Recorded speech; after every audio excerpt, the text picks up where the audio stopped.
한 주간 동안도 주님의 은혜 가운데에 평안하셨습니까? 여러분 댁에 가시면 약장이 하나 있죠. 약을 넣는 드로우라든가 이런 것이 있습니다. 메디슨 캐비넷이 있는데 그 속에 있는 약들을 좀 정기적으로 점검해 보십니까? 아니면 하도 많은 약들이 쌓여 있어 가지고 그 약의 레이블을 봐도 이게 도대체 무슨 약인지 언제 먹어야 되는지 모르는 그러한 약도 혹시 있으십니까? 혹시라도 여러분의 약장 가운데에 이미 유효기간이 지나버린 익스파이어된 그러한 약들이 들어있지는 않습니까? 오늘 짧은 말씀이지만 이 말씀을 통해서 우리 마음속에 있는 소망, hope, 소망이라고 하는 그 약장의 문을 좀 열어서 그 안에 담겨 있는 약들을 좀 점검해 보는 그러한 시간이 되었으면 좋겠습니다. 진짜 소망, 참 소망, 그게 뭔지 알려고 하면요, 여러분 가짜 소망이 뭔지, 거짓 소망이 뭔지를 먼저 우리가 깨달아야만 하는 것입니다. 가짜 소망은요, 잠시 잠깐 약효 약발이 있지만 그게 그렇게 오래가지 못하더라고요. 가짜 소망은요, 늘 임시 방편, 땜빵에 불과한 것입니다. 어깨가 결리고 몸이 쑤실 때 여러분 어떡합니까? 우리 진통제를 꺼내서 한두 알 먹죠. 그런데 그 약효라는 것이 고작 몇 시간에 불과한 것입니다. 하루에도 두세 차례 진통제를 계속 먹어야 되죠. 혹시 우리들 소망의 약장에도 이러한 가짜 진통제가 들어있지는 않습니까? 기나긴 고통과 환란의 터널 속에 갇혀서 조금만 참으면 돼, 조금만 더 가면 이제 긴 터널의 끝이 보일 거야. 이것은 마치 가짜 소망이 주는 그러한 진통제에 불과한 것이죠. 불면증에 시달린 분들은 수면제를 드시고 억지로 잠을 청합니다. 그런데 날이 갈수록 점점 더 센 그러한 수면제를 드셔야 되잖아요. 너무 억울하고 분해서 잠이 오지 않습니다. 생각만 하면 우라가 치밀러 오르죠. 그리고 자기 스스로에게 이렇게 이야기합니다. 나는 왜 이거밖에 안 되는 거야? 내 자신이 싫어지고 또 모든 만사가 다 귀찮게 되어집니다. 그리고 나서 수면제를 하나 꺼내서 드시면서 이런 생각하죠. 이 약 먹고 하룻밤 푹 자고 일어나면 다 괜찮아질 거야. 괜찮아지긴 뭐가 괜찮아집니까? 나아지긴 뭐가 나아져요? 바뀌긴 뭐가 바뀌어요? 그저 요일하고 날짜만 하루가 더 가는 것일 뿐입니다. 이게 바로 거짓 소망의 수명제인 것이죠.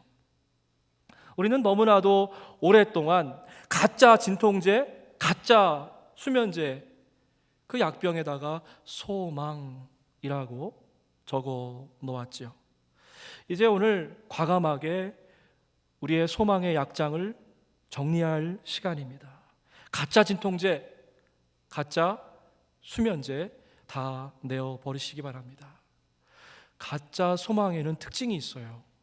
그게 뭐냐면 늘 옆 사람하고 자기 자신을 비교하는 것입니다. 자기 자신의 자존감과 자기 자신의 가치로 자기를 바라보는 것이 아니라 늘 옆 사람과 곁눈질하면서 비교해 보는 것, 그것이 바로 가짜 소망의 특징이죠. 선교지에 가보면 두 가지 선교팀이 있습니다. 하나는 가지마 선교팀이에요. 또 하나는 오지마 선교팀입니다. 물론 우리 워싱턴 한인교회를 비롯해서 대부분의 많은 교회들은 사역을 너무나 잘해서 돌아가지 마, 우리 선교팀이죠. 그런데 제가 선교사님들하고 많이 얘기해 보니까 해마다 꼭 한두 팀씩 일대예요. 절대 오지 마 선교팀, 절대 다시 오지 마, 그런 선교팀이 있다고 합니다.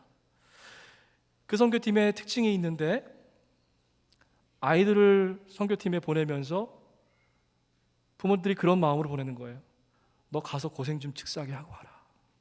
네가 미국에서 지금 얼마나 편하게 사는지 선교지에 있는 아이들하고 비교하면 너희가 얼마나 행복한지 가서 좀 배우고 와라.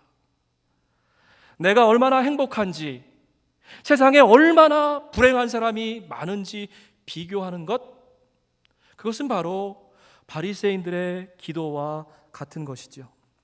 오 하나님, 제가 내 옆에 있는 세리와 창녀와 같지 않음을 인하여 감사드립니다. 여러분, 옆 사람 신경 쓰지 마세요. 옆 사람과 비교하지도 마세요. 근데 제가 재밌는 거 하나 발견했는데요. 옆에 있는 분들하고 주변에 있는 분들하고 직장에 있는 분들하고 비교할 때 꼭 그 사람들을 쟤라고 부르더라고요. 쟤. 그래, 난 쟤보다 괜찮아. 그런데요, 놀랍게도 나보다 더 괜찮은 쟤가 나타나면 금세 꼬리를 내리더라고요. 눈으로 보는 것, 귀로 듣는 것, 그것은 절대로 진짜 소망이 될 수 없는 것입니다.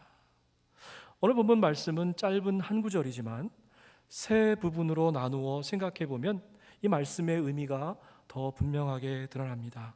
첫 번째로 소망을 주시는 하나님께서, 두 번째 믿음에서 오는 기쁨과 평화를 여러분에게 충만하게 하셔서 성령의 능력으로 소망이 여러분 가운데에 차고 넘치기를 축복합니다.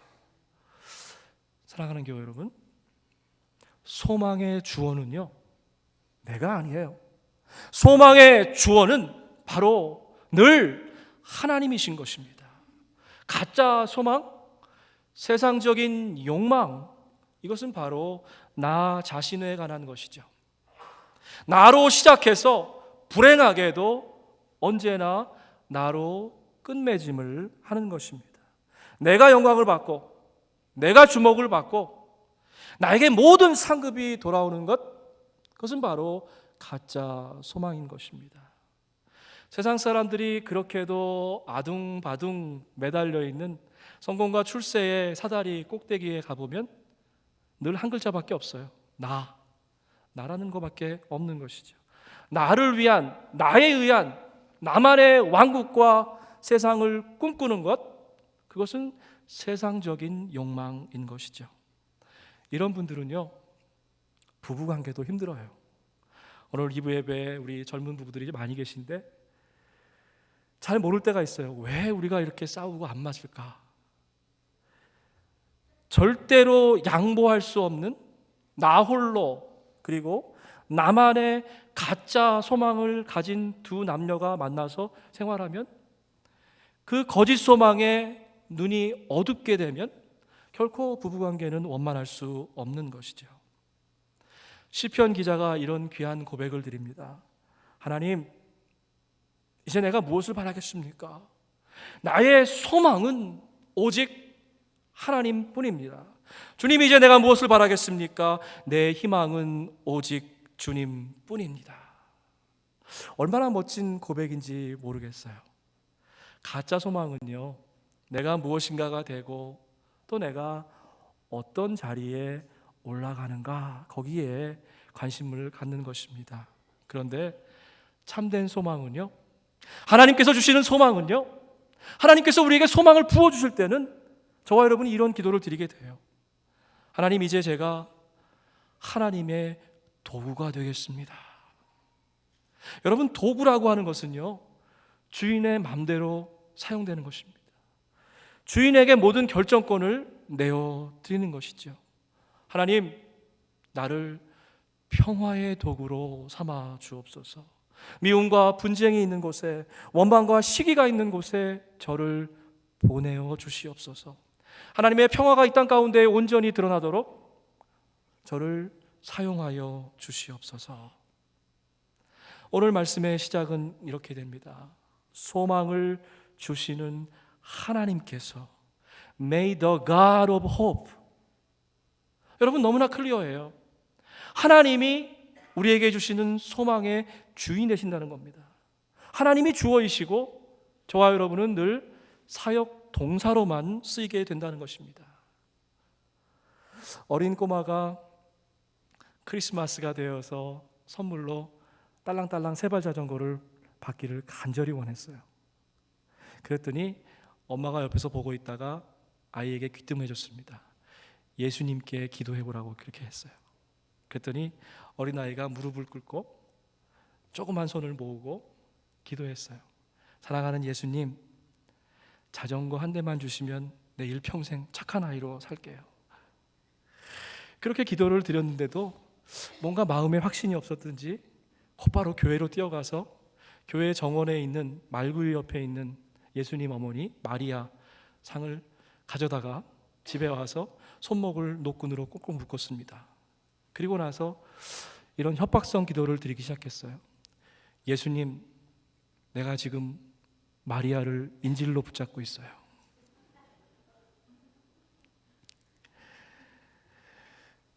크리스마스 날 자전거를 안 보내면 앞으로 영영 엄마 보지 못할 거예요. 그렇게 했다는 겁니다. 혹시 우리도 우리의 소원을 하나님께 아뢰면서 협박하고 있지는 않습니까? 우리 주님을 볼모로 삼고 하나님께 협박하고 있지는 않습니까? 하나님 이러시면 안 돼요. 나 화난다니까요. 앞으로 하나님 절대 안 볼 거예요. 진짜 소망은 나에게서 비롯되는 것이 아니라 진짜 소망은 하늘 아버지가 우리에게 주시는 것이라는 것입니다. 믿음에서 오는 모든 기쁨과 평화를 여러분 가운데에 충만하게 하셔서, 여러분, 저는 이 구절을 읽을 때 벅찬 감격으로 읽습니다. 하나님은요, 우리에게 소망만 덩그라니 냈다 주시는 분이 아니더라고요. 그 소망을 끊임없이 유지하고 키워나가고 간직할 수 있도록 기쁨과 평화를 계속해서 공급해 주신다는 거예요. 어떻게? 믿음 안에서. 소망의 주인은, 또 소망의 근거는 그렇기 때문에 분명히 하나님 한 분이시라고 하는 것입니다. 참 소망은 하나님께서 우리에게 허락해 주신 선물입니다. 저와 여러분이 언젠가 반드시 천국에 가서 만나게 될 겁니다. 근데 여러분, 천국 주소를, 번지수를 잘 알고 계셔야 돼요. 제가 지난번에도 말씀드렸는데 이 번지수를 잘못 아시면은 우리가 딴 데 가게 돼요. 그 번지수는 이렇습니다. 천국시, 구원구, 영생읍, 믿으면 살리. 우리 거기서 다 만나는 겁니다. 천국도, 구원도, 영생도 믿으면 살리. 믿음이 중요하다는 거예요.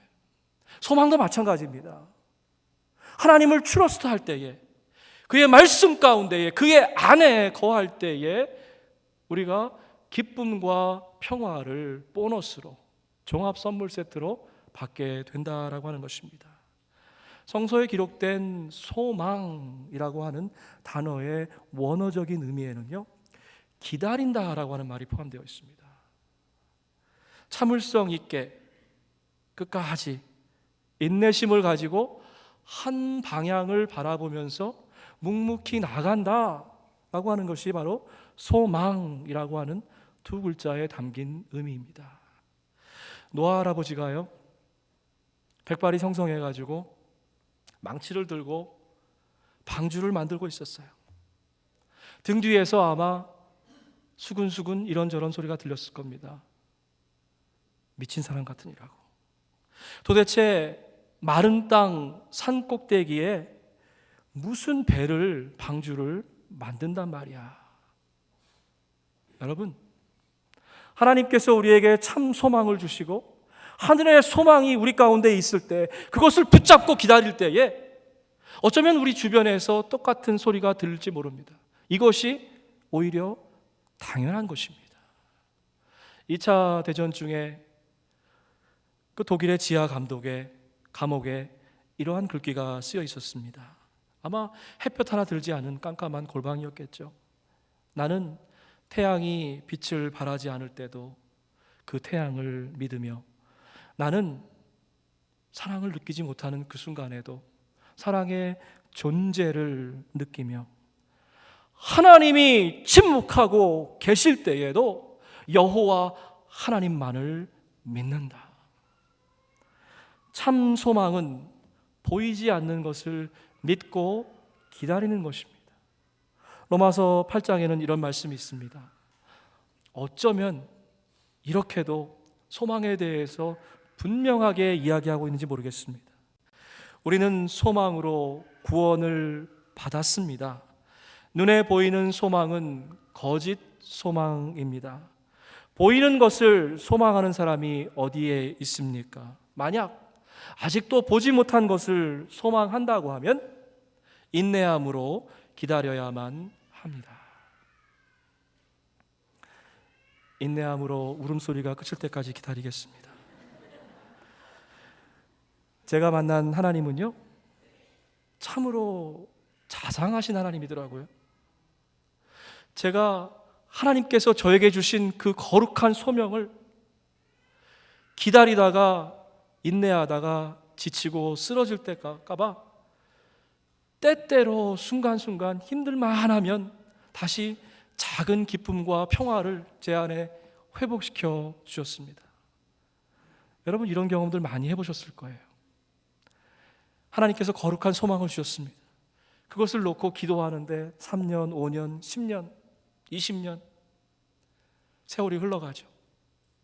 하나님은 그대로 두지 아니하시고 연약한 우리를 보시면서 작은 기쁨, 작은 승리, 작은 평화를 계속해서 끊임없이 우리에게 공급해 주십니다. 메마른 저의 영혼의 잔에 기쁨과 평강을 더해 주시더라고요.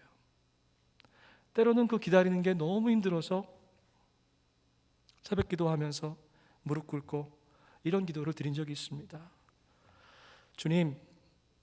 주님만 바라봐야 되는데 자꾸만 주위 살피고 상황 보다가 제 소망의 잔이 메말라 버렸습니다.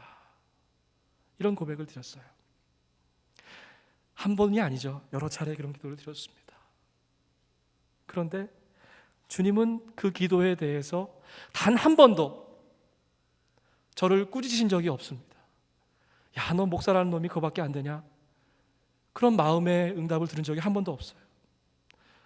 그저 제 마음속에는 이런 감동이 들려옵니다. 묵묵히 나만 믿고 더 따라와라. 나만 바라봐라. 더 채워주시고 또 공급해 주시고 순간순간 기억해 주시고.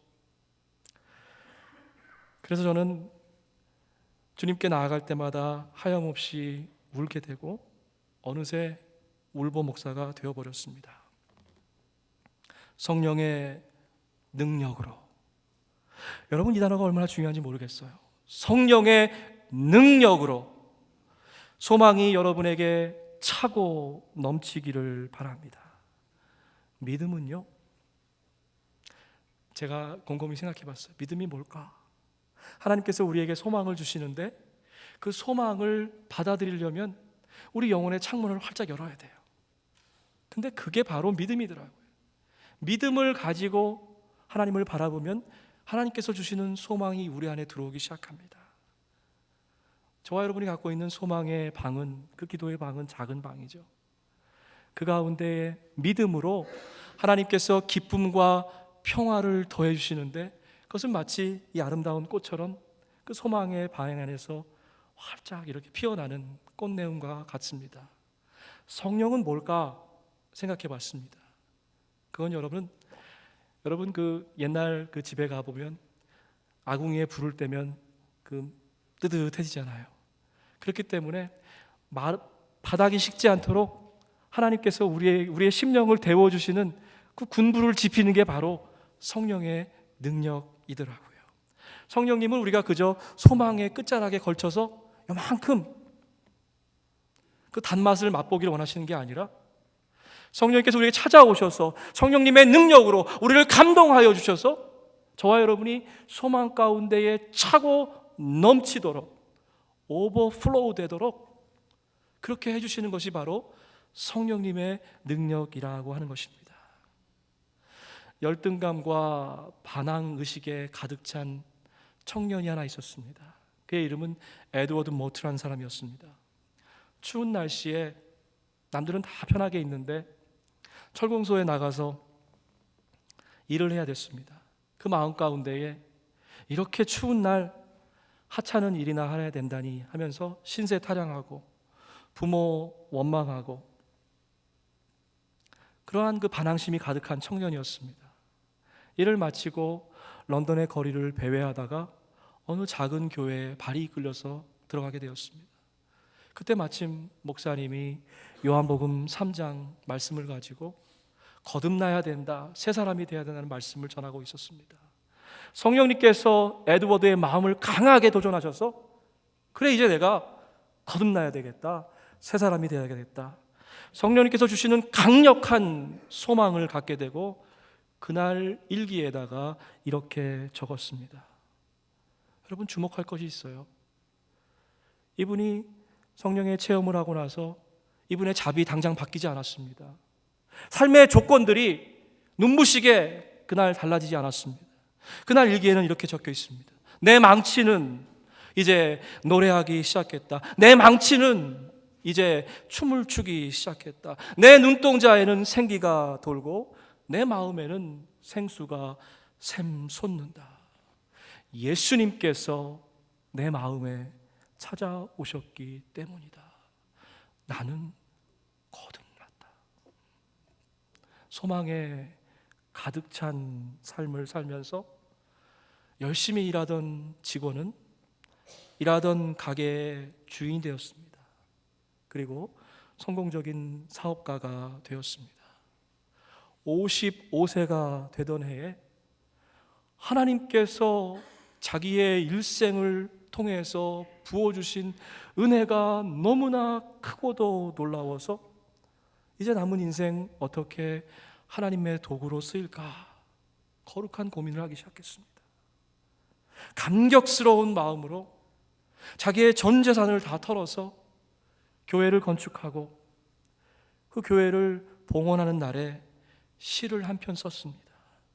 그게 바로 저와 여러분이 즐겨 부르는 찬송가 이 몸의 소망 무엔가라고 하는 그러한 찬송 시입니다.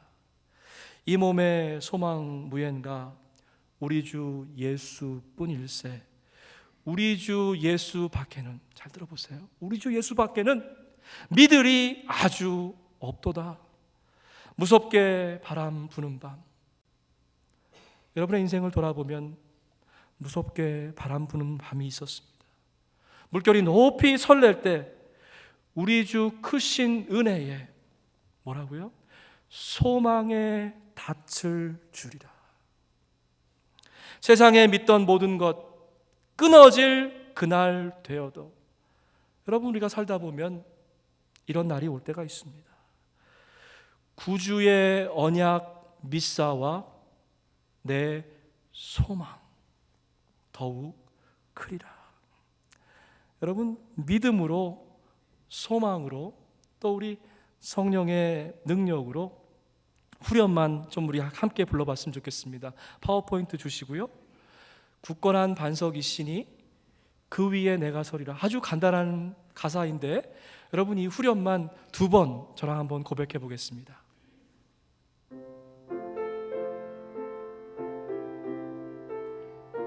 굳건한 반석이시니, 굳건한 반석이시니 그 위에 내가 서리라. 그 위에 내 굳건한 반석이시니, 굳건한 반석이시니 그 위에 내가 서리라. 그 위에 내가 서리라. 아멘.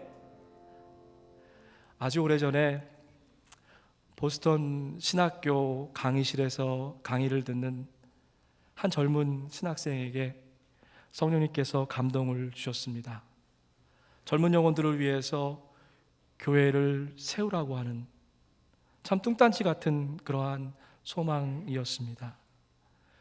눈을 감고 기도하면 똑같은 감동이 반복되고 예배를 드리고 찬양을 드릴 때마다 눈물로 그 소망에 결단하게 되었습니다.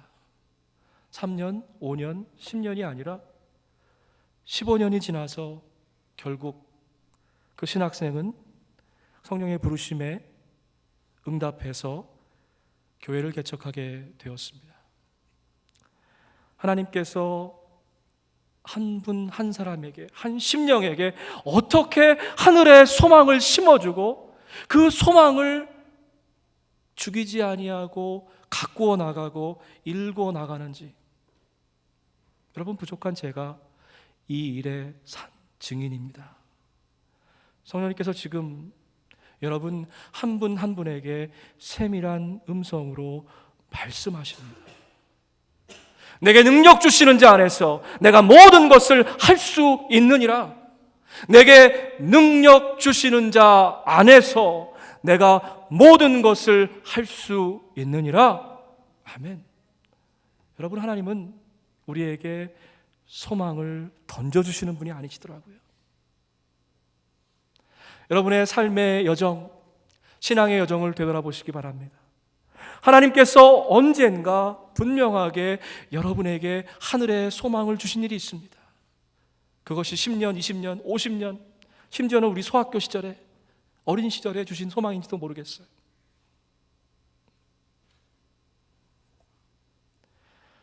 외국어 학습 능력은 7살에 피크를 달한다고 합니다. 그런 다음에 쭉 내려간대요. 그러니까 우리 여기 앉아 계신 젊은 우리 부모님들, 영어를 그렇게 잘하려고 노력하실 필요가 없습니다. 이미 우리는 그 시대를 지났습니다. 그리고 18살이 되면 또 인지하고 판단하는 능력이 피크에 달한대요. 그리고 20대, 30대 때는 신체적으로 가장 왕성한 나이입니다. 그런데 40대 이후에 좋은 것들이 있습니다. 위대한 인류의 발견들은 그 이후에 이루어졌습니다. 50대가 되면 다른 사람의 감정을 잘 읽을 수 있는 그러한 능력이 생긴대요. 60대가 넘어서야지 비로소 갈등을 해결하는 그러한 능력이 점점 증가한다고 합니다. 놀랍게도 60대 후반에서 70대 후반까지가 어휘력이 가장 풍부한 때래. 어휘력이 풍부하신 분들이 좀 여기 앞에 앉아 계십니다. 그리고 80세가 넘으면 마음의 평화를 누리기 시작하는 그러한 나이래요. 무슨 얘기입니까, 여러분? 나이 갖고 핑계대지 마세요. 하나님께서는 다른 사람들을 더 잘 이해하고 교회 안과 밖에 갈등을 해결할 수 있고 뿐만이 아니라 풍부한 어휘력과 감정을 가지고 하나님의 나라를 잘 묘사할 수 있는 능력을 저와 여러분에게 주셨다라고 하는 것입니다. 내게 능력 주시는 자 안에서 내가 모든 것을 할 수 있느니라. 아멘.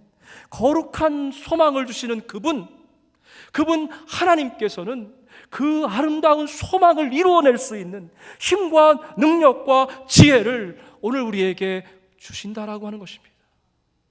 그렇기 때문에 저와 여러분은 결코 걱정하거나 두려워할 것이 아무것도 없습니다. 나이가 이제 1살, 2해 더해 가시면서 얼굴에 동안이 되려고 생각하지 마세요. 동안이 중요한 게 아니라 사실은 동심을 찾는 게 더 중요합니다.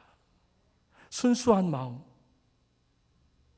날씨의 변화와 계절의 변화 가운데에 살아계신 하나님을 느낄 수 있는 그 순수한 어린아이의 마음.